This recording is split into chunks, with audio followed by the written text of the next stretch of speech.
Welcome to this special multi-episode series on 22 Minutes in Lending. I'm your host, Vince Passione, and I'm pleased to welcome three credit union leaders helping shape financial services in their communities for this panel discussion. Joining us are Dee Edie, the president and CEO of Pine Bluff Cotton Belt FCU in Pine Bluff, Arkansas; Tanya Romero-Sturgeon, the president and CEO of Guadalupe CU in Santa Fe, New Mexico; and Tyler Valentine, the president and CEO of StagePoint FCU in Laramie, Wyoming. Together, they're going to share their experiences, strategies, and visions for the future, offering what I believe to be a very unique glimpse into smaller credit unions and the critical role that they play in fostering financial well-being in their communities. Welcome, everyone, and thank you for joining us today. Hi, pleased to be here. I'm glad to be here. So it's been a pretty turbulent 18 months, and we've seen some serious economic headwinds. We had record inflation, we had record federal rate hikes, and credit unions ended 2023 at an 86.5 loan to share ratio, creating some serious liquidity concerns, both for the CEOs and I'm sure your boards. So let's start with you first, Tanya. So you assumed the role of CEO in October last year. You've been at Guadalupe for about 20 years. On your role as CEO, you kind of looked ahead when you were at COO working on the transition plan. So what did you do to get prepared for this kind of economic uncertainty and what we saw unfold last year? We had some great succession planning with my predecessor, Winona Nava. We worked for a very long time. Even prior to knowing her retirement, she worked with our full management team to provide us education during planning session, during management meetings, and any opportunity we had to learn what was going on in our economy. And we would have lots of collaborative discussions about what does that mean for our credit union. And we just always make sure that we keep in mind, who we are, who we're here to serve, making sure that our mission and vision guide us in our decisioning and how we implement products and services and any strategy that we do. And so during our succession planning, Winona really made sure that I understood all of those processes, which I was very grateful for, that really intense training that we had for so long prior to her retirement. Well, great. Let's move to Tyler. So Tyler, you took on your first CEO role in 2008. So were there any lessons that you learned during your tenure that prepared you for what happened in the last 18 months? Yeah, and I think there's a lot that goes into this when it comes to but the lessons learned from 2008 and then the pandemic. And I think we're going through once in a generation financial crisis every 2 to 3 years is kind of how it feels like since I became CEO. And I think every time we have one of these events, it's really about learning from that situation and what do you take forward. I think what we've really drilled down on is really being there for our members, making sure we have all of the options, really coaching our desk solutions team to make sure that they're offering those options, and those people that are responding to us and talking to us, that we're putting everything on the table and making sure that we can get people through these crises at different moments. I think on the underwriting side, it's a little bit different too. What we don't want to do is pull back too far just because the economy has turned or isn't as good, because then you're disenfranchising those people that might be shopping or looking during that period of time. And it also affects our community through our business partners. So we do a lot of indirect lending. We have a lot of really deep relationships with our dealers. And if we step away from doing some of those loans during those downtimes, that's less vehicles that are sold. It's less income in our community. It's less upward mobility. Maybe those people that are buying those need those cars to get to work. And so it's really important to us that we're not reactionary, that we're really strategic.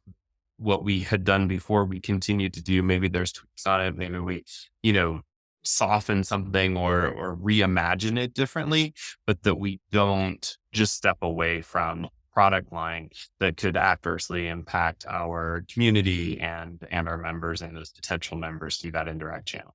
Was there any point in time during the last 18 months when you, like, for example, indirect auto, pretty difficult product at a time like this? And especially when you look at things like, well, there was a loan to value when you look at residual values, right, of some of these used vehicles, especially where I think prior to the pandemic and during the pandemic, you probably saw like a 42% increase in the cost of a used vehicle. Your thoughts around that when you were just continuing to forge ahead? That's going to be difficult to do when you're thinking about how that might affect your ability if you have to repossess these vehicles or. Yeah, and we have seen those those used vehicle prices come down about half the amount that they appreciated, right? So they're down about 21% over where we were. And so we are seeing it as we have collections and charge-offs and things like that. But we knew that was going to happen. We could see it, right? I mean, you can't have record levels of appreciation happen and not have some level of understanding that that's temporary and that it's going to come down. So what we tried to do was just be really judicious in how we underwrote those loans that, maybe if we would normally be 130% loan to value on an A+ borrower, we're backing some of that down. We're maybe not being as aggressive on loan to value when it comes to our non-prime lending. So it's massaging it to match the situation, but it's not stepping completely out of the space. And it's recognizing when, the camper side of it, we do a lot of recreational vehicle loans and power sport as well. And so we knew COVID campers were a thing. People were camping in our area and buying a lot of those campers. And we did a lot of financing in those campers. We knew that as those loans sat there and people maybe no longer were going camping because now they're doing their traditional family vacations, we were going to have some of those campers go bad. We priced for that up front. We knew we needed a return on those. So our effective yield on that portfolio was over 7% all the way through the pandemic. So the money that we've made throughout the course of these years on those loans, we knew was going to be needed if we had losses, which we experienced some of those as we've gone through 2023. People just deciding it's not what they need, inflation hitting their pocketbooks, their toys and their campers are often the first things that go. And so we've seen some of that, but we knew it would be there. We planned for it. We put money aside for it. We had a strategic initiative around how we were going to lend on that type of collateral and what the possible ramifications, the worst case scenario could be as we move through, kind of the maturity or the seasoning on those loans. So at Guadalupe Credit Union, we did see an increase of lending for recreational vehicles during COVID. Although we have not yet seen a big delinquency increase on that particular product line. So we've been in a good situation so far with that.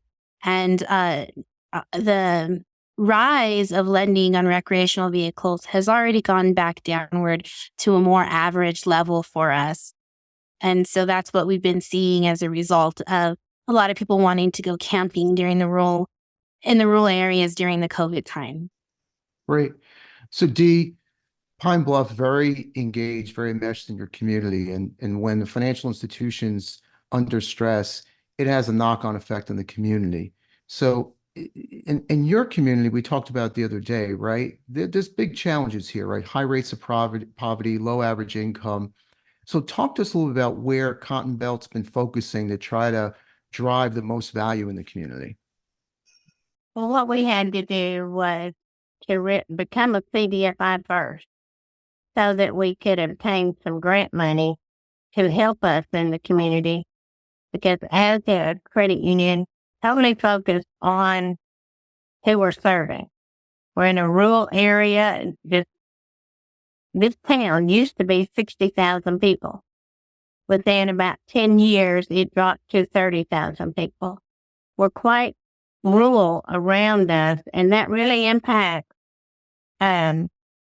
what people need. So our emphasis has been, based on the grants that we've received, is to give loans to those who can't get it anywhere else. And that's really our clientele. We try to put these renters into homes. We've had many members who are in their 60s who've never owned a home. And they may buy a $50,000 house. but we've helped them with that. And it's quite amazing when you help people in that area, I think, become homeowners. There's a sense of pride that goes to them that they've never been able to have. And we're in an area where they spend a lot on vehicles, but everything else is not near as important. So I think we've really had to help those with low income and poverty, but we've done it through education, working with the head counselor, and we're all becoming certified financial counselors in our offices. So all those things are helping because of education. Amazing. We're going to get back to the CDFI piece in a minute. I want to just touch on liquidity. So obviously, we talked about it earlier. In the fourth quarter, we saw that of 2023, most credit unions, the average loan to share ratio was about 86.5%. We haven't seen that in probably 2 decades. So we'll start with you, Tanya. Any changes in the balance sheet and funding in order to deal with liquidity constraints? We actually had a really interesting strategy to help with liquidity issues, and it involved working with a partner. We are also a CDFI credit union, and we were at an inclusive conference when we met a vendor named CNO.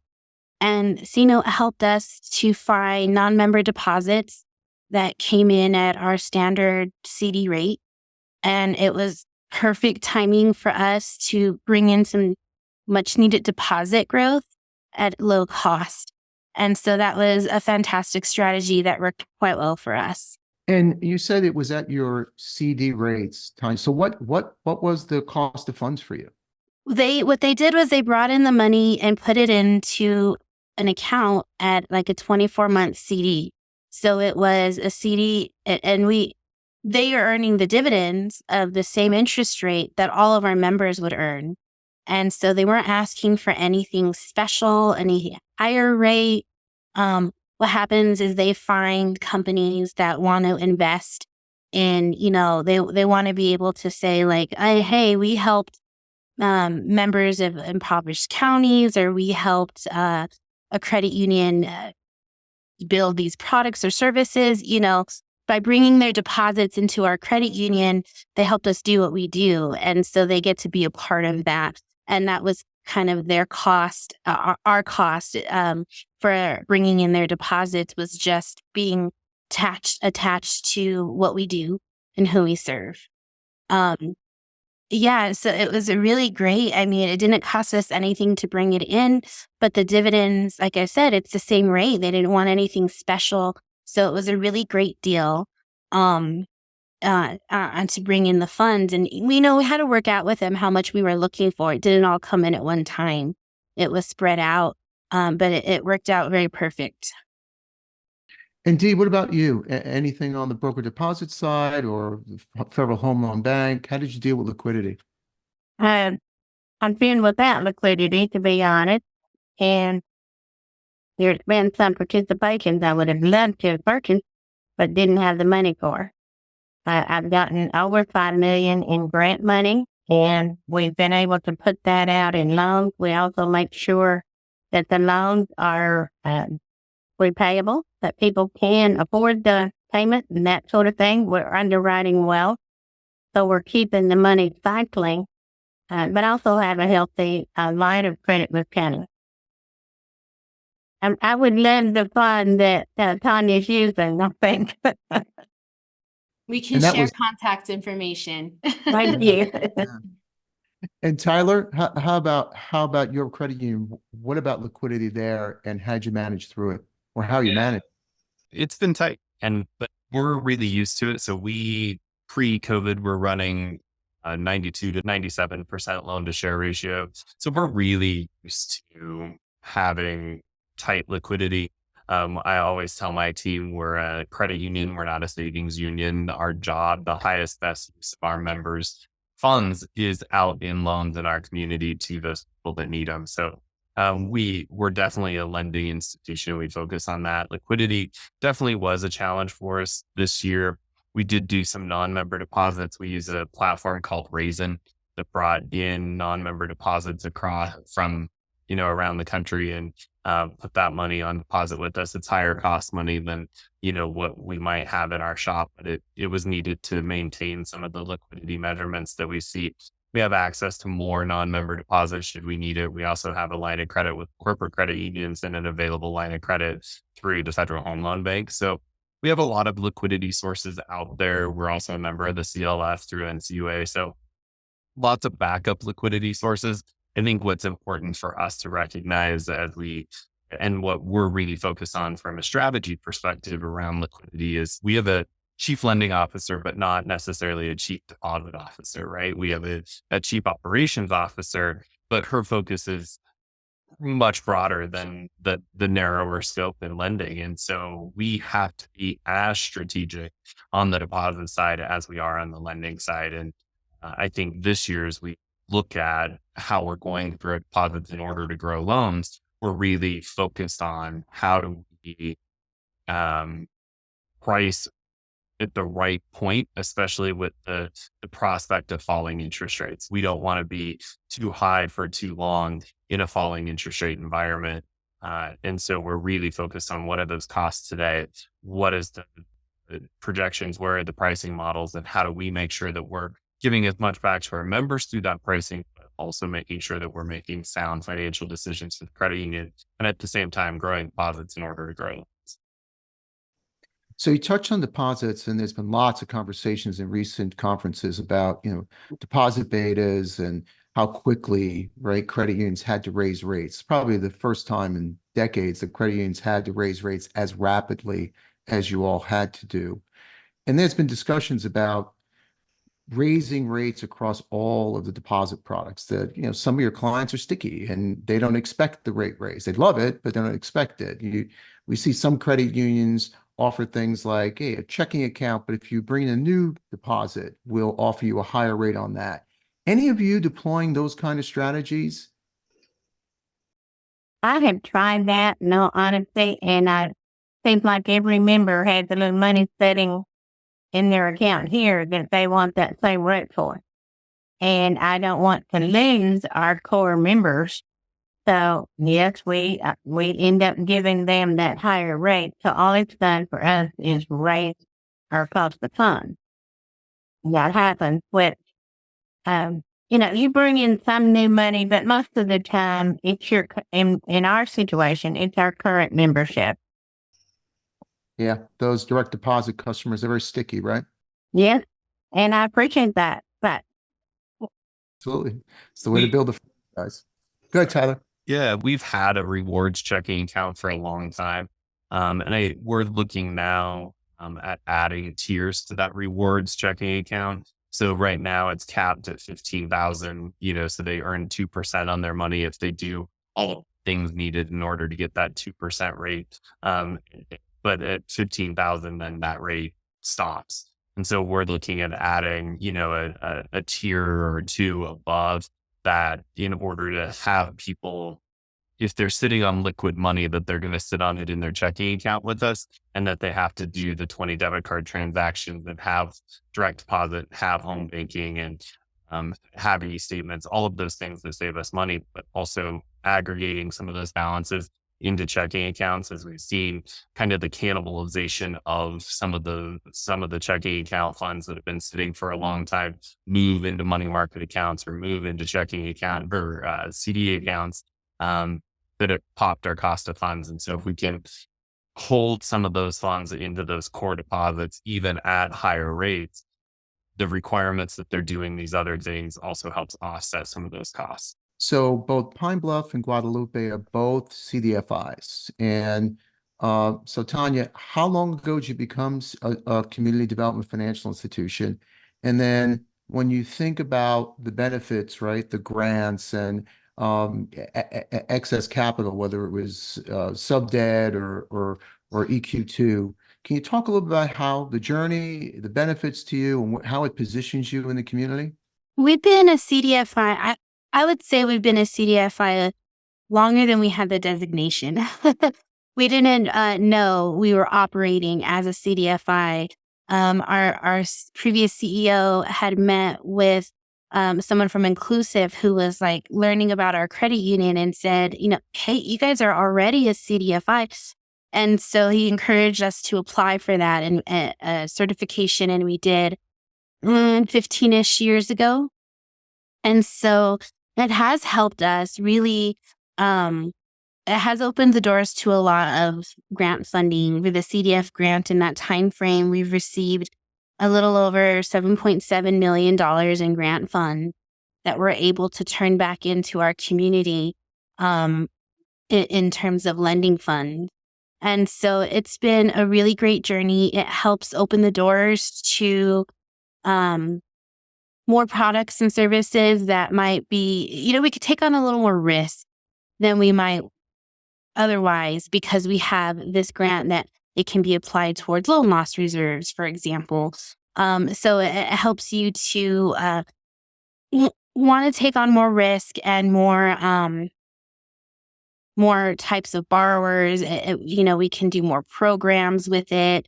We've been able to bring in more staff. Dee was talking about certified financial counselors, which we also have. We do have 7 of them dedicated, like that's their full role versus hybrid. Like I open accounts and I also coach you, So we've been able to do all of these things, these creative products and services, take on more risk and have this department thanks to these grant funds that we've received with this certification. No, it's great. And Dee, how long ago did you become a CDFI, and talk a little bit about the way you use the funds and whether or not you were able to access additional capital? We became a CDFI about 5 years ago now. And the first grant opportunity we actually passed on, pardon me, not the first, but second, because we had just received a large one. We didn't feel we could manage it well. So we kind of pick and choose based on if it's a fit for us. We're using a lot of the money, not only for lending, but secondly, for new digital products. For instance, different things that we need to be able to advance the credit union, we can get the money from a financial assistance grant. And so that has helped us tremendously. The credit union when I came here was was not advanced on any of those things. And so what we've done is try to get in to the century we're living in, to put it that way, I guess, and add those products that people want. So we're heavy into all these projects. I wonder, maybe, sorry to jump in. I just had a question for either or both around CDFI and the uncertainty that exists to continue funding, because I'm not CDFI. We're low income designated, but not CDFI. And does it, what are your thoughts around that? And are you worried that that could one day no longer be there to offer these products and services to your membership? I'm expecting that, in all honesty. All it's going to take is an administrative change. And I think that will happen. In the meantime, I've been able to get a lot of people in homes that wouldn't have had that opportunity otherwise. And that's the kind of thing, the kind of lending we've always done. Like Tanya said, that, they've already been a community credit union. This just gives them additional funds to do so. And so I'm just capitalizing on the administration we've got up there now, but I fully expect that mine to change and be very different. The previous administration was not this generous. So that's what I expect again. I believe the CDFI certifications have this sort of a pause, right? Is that right? They did. We've all had to recertify. We're working on recertifications as we speak. Yeah, some of the rules for how you get certified are being amended, or some of the rules that they were wanting to implement didn't go through yet, but like a little more tight process in terms of qualifying someone as a CDFI. So I guess I would say it's probably good intention, but it's been a process. So that wraps our first episode in our series with Dee, Tanya, and Tyler. Stay tuned to hear more about challenges small credit unions are facing in part 2. Thank you to everyone for tuning in, and remember to hit the subscribe button so you don't miss the next episode in this series. I'll meet you right here back at the continuation of this special 22 Minutes in Lending panel discussion.